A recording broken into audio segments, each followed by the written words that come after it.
एक माता पिता अपने बच्चे से कहते हैं बेटा बनो तो राम बनो, बनो तो श्रवण बनो, और बेटा रोज नाराज होता है अपने मम्मी पापा पे। क्या पिताजी रोज राम और श्रवण बनने को कहते हो, कभी कृष्ण बनने को तो कहते ही नहीं हो।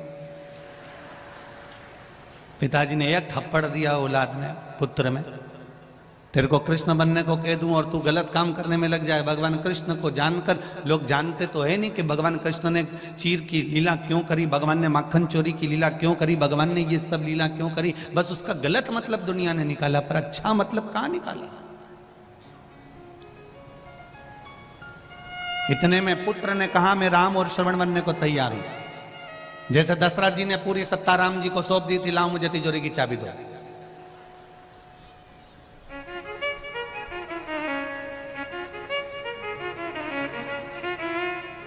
हम फिर कहें आपको, अपने बच्चों से यह मत कहो कि तुम उनके जैसे बनो। अपने बच्चों को इतना संस्कार दीजिए, इतना संस्कार दीजिए और इतना अच्छा बना दीजिए कि दुनिया के लोग कहें कि उनके बेटे जैसा बन जा। यह संस्कार होना चाहिए, यह ज्ञान होना चाहिए।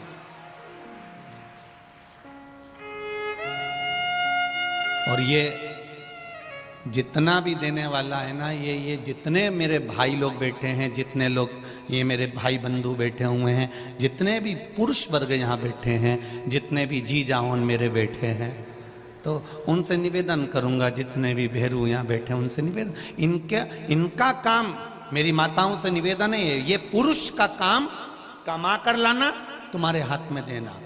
अच्छा कमाना, अच्छा खिलाना, अच्छा पहनाना, अच्छा खर्च करना, यह पति का काम होता है। पर बच्चों को अच्छा संस्कार देना, यह माता का काम होता है।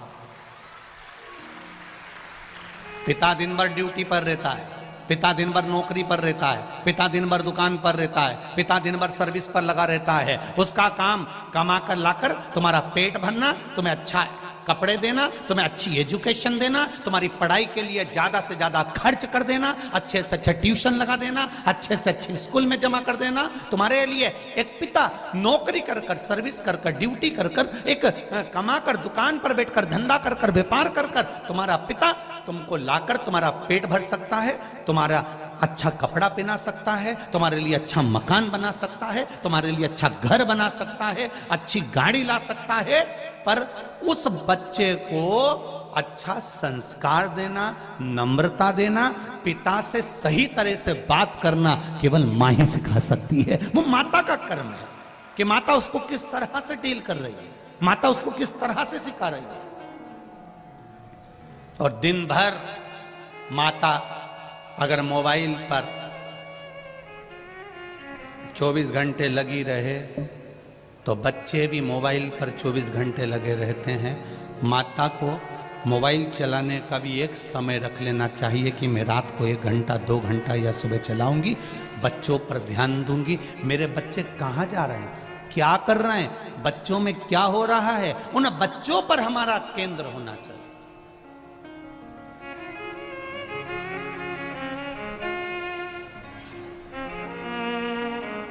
जब बच्चा बड़ा हो जाता है ना, तब माँ पूछती है कहाँ जा रहा है। जब बच्चा छोटा रहे तभी बच्चे पर इतना कंट्रोल होना चाहिए कि वो जाए तो बता कर जाए, मम्मी मैं मेरे दोस्त के यहाँ जा रहा हूँ, मेरे को कॉपी लाना है, मम्मी मैं अभी आता हूँ, मम्मी मैं अभी पहुँचा। तब माता के सामने, अब माँ कहे बच्चा बड़ा होने के बाद में पूछे कि कहाँ जा रहा है तो बच्चे को बुरा लगता है फिर, क्योंकि इतने सालों से उसने पूछा ही नहीं था। अब क्यों टोक रही है, अब क्यों बता रही है, अब क्यों बोल रही है। और मान लो तुमसे बच्चा नहीं संभला और इतने में पिता सामने आ गया और पिता ने फिर संभालना चालू करा, तब भी माँ सामने आके खड़ी हो जाती। 9 महीना पेट में रखा है, हाथ मत लगाना मेरे छोरे को। 9 महीना पेट में रखा है, मेरे बेटे को हाथ मत लगाना। बार बार जरा जरा सी बात में मारा मत करा करो, बच्चों को जरा ध्यान रखा करो। तुम जरा जरा सी बात के लिए टोकने लगते हो, मारने लगते हो। कभी 500 का नोट नहीं दिया, कभी 1000 का नोट नहीं दिया, कभी 2000 नहीं दिया, कभी 200 रुपए नहीं दिए। पिता कहता है ये सब कुछ जो कमाया है सब इसी का तो है। अगर आज मैं हाथ से नहीं दे रहा हूं तो बाद में तो मिलेगा ना। कौन सा मैं बांध कर छाती पे रखकर ये सब ले जाऊंगा? और जो मर गए वो कौन सा फ्रिज बांध के ऊपर ले गए, कि एसी बांध कर ले गए, कि अलमारी ले गए? हो सकता है इधर कानपुर वाले ले जाते हो तो बात दूसरी है। कौन मरने पर लेकर चले गया? सब छोड़ा तो यही है।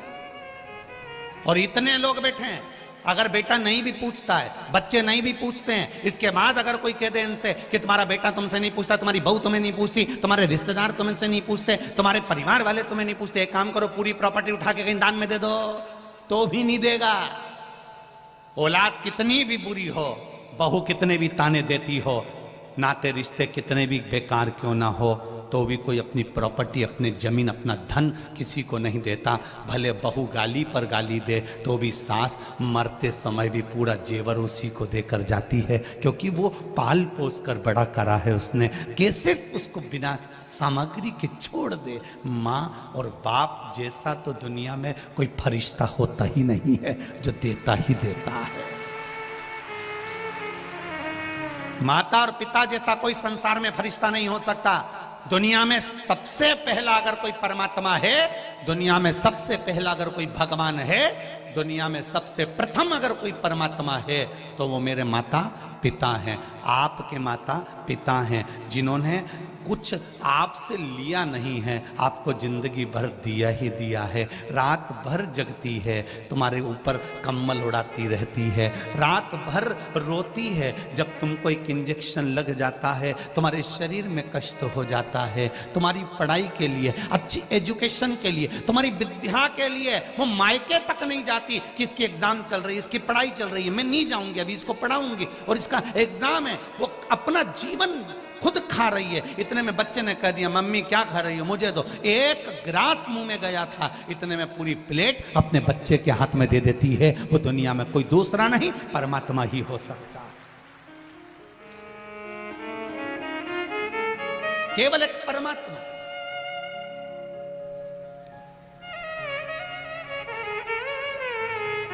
बस उनको किस समय पर किस चीज की जरूरत है, उस समय पर हमको अनुमोदन होना चाहिए। ऐसा नहीं कि श्रद्धा के टुकड़े हुए तो किसी को ऐसे ही मालूम पड़ गया। उस बाप के दिल में थोड़ी सी तड़प हुई होगी कि मेरी बेटी इतने दिन से फोन नहीं लगा रही है, बात नहीं कर रही है। बाप का हृदय, माँ का हृदय तड़पा और वो बाप जाकर मालूम करा, तब जाकर प्रशासन को भी मालूम पड़ा कि ऐसा हो गया। ये बाद में मालूम पड़े, उससे अच्छा है अपने बच्चों पर पहले ही संयम धीरे धीरे करना प्रारंभ करो, जिससे कोई दूसरी श्रद्धा के साथ में ऐसा ना हो जाए। अपने को आगे बढ़ना है, थोड़ा समय, थोड़ा सा समय। देव संस्कार अपने बच्चों को इतना अच्छा संस्कार दो कि जो जिंदगी भर याद रखे।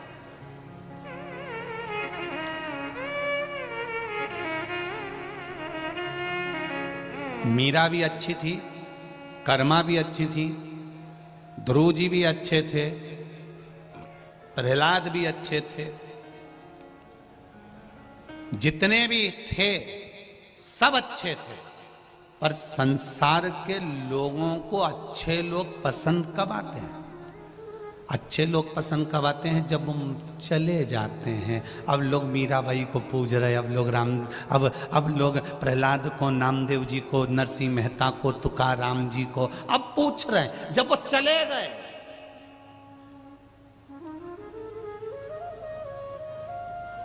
दुनिया के लोगों को अच्छे लोग पसंद कब आते हैं? जब वो चले जाते हैं। बहू सास को इतना लंबा पल्लू रखकर प्रणाम कब करती है? जब सास चली जाती है।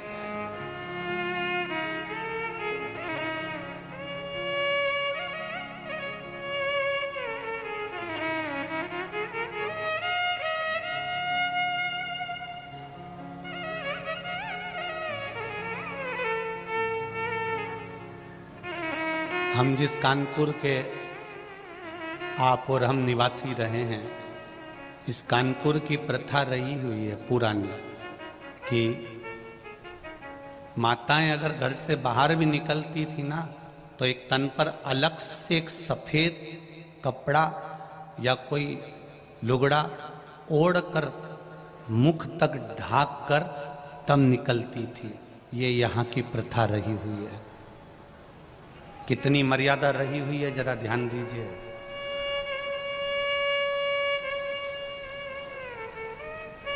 और आज भी वो मर्यादा यहाँ दिख रही है।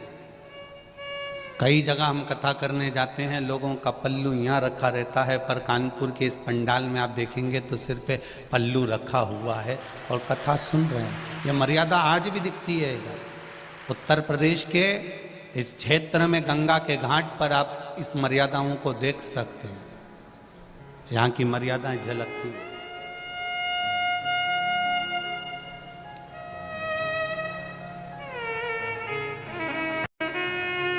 होना चाहिए थोड़ा सा।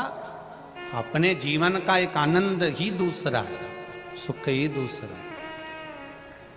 करो। बहुता में हम बहुत नहीं कहते आप लोगों से कि आप बहुत कंट्रोल में रहें, हम तो इतना कहते हैं। वो कोई कह रहा था आज कि गुरुजी कि आज कोई कह रहा था वहीं पर सुबह सुबह के टाइम पर, गुरुजी अभी तो शिव पुराण की लहर चल रही है, एक तरफा सियोर वाला महाराज की शिव पुराण की लहर चल रही है। हमने कहा भाई लोगों को गलत फहमी है, ये शिव पुराण की लहर नहीं है, ये शिव पुराण की मेहर है। ये लहर नहीं है। जो आज बच्चे बच्चे शंकर जी के मंदिर में जा रहे हैं, एक लोटा जल चढ़ा रहे हैं। घर के बहू और बेटा भी एक शिव जी के मंदिर में जाते हैं। और मेरी माताएं भी अपने पति से भी कहती हैं कि एक लोटा जल चढ़ाना फिर चले जाना दुकान। और कई पुरुषों को हमने देखा है दुकान जाते समय बोतल में पानी भरा हुआ है तो बोतल का पानी ही शिव जी को चढ़ाते हुए निकलते हुए चले जाते हैं। ये लहर नहीं है, ये मेहर है शंकर भगवान की। ये शिव जी ने आशीर्वाद दिया है शिव महापुराण के रूप में। ये भोलेनाथ जी ने तुम्हारा हस्त कमल पकड़ा है इस शिव पुराण के रूप में। ये शिव कृपा है, ये शंकर की उदारता, ये शंकर की दया है, ये करुणा है।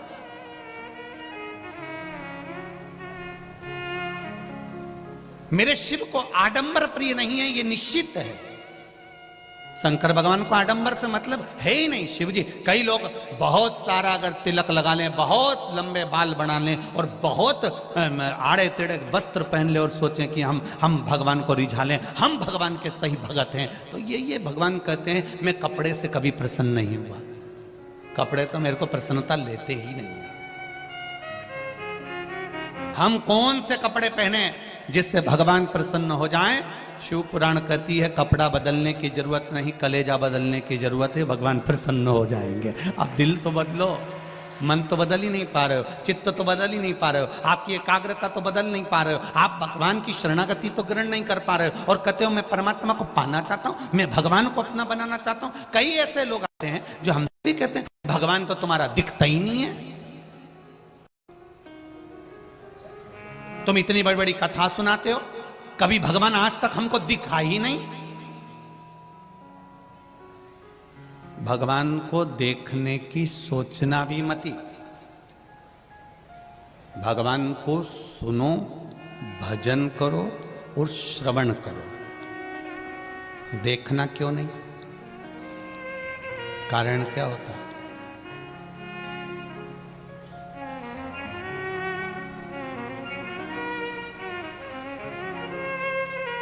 जिस छोरी से शादी होने वाली रहती है ना, छोरा उनकी, और जिस छोरी की शादी छोराओं से होने वाली होती है, पहले मन में कितनी उमंगता होती है कि एक बार मैं इसको देखूं, एक बार देखूं, एक बार देखूं।